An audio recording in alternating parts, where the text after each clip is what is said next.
名古屋国際港として明治41年に開港された名古屋港は、今では自動車陶磁器の海外輸出1位を誇り、文字通り国際港にふさわしい港に発展してきました。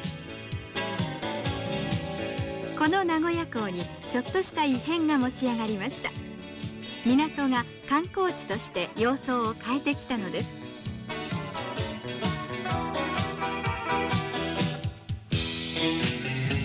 それというのも、昭和40年から18年間南極観測船として活躍した富士が名古屋港ガーデン埠頭に保存され、博物館として第二の人生を送っているからです。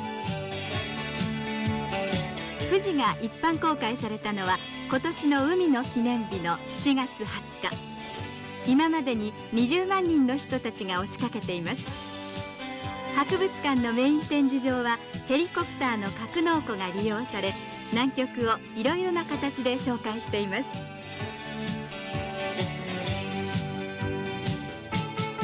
このほか第12次越冬隊員の人たちの船室での生活ぶりもわかるようになっています。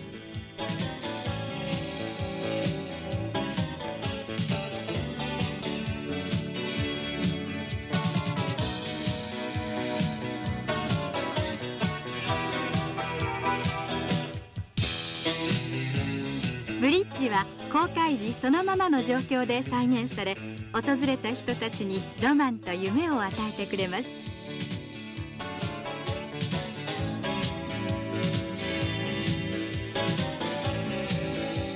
富士のすぐ隣には帆船の形をしたポートビルがあり、やはり海の博物館として人気を集めています。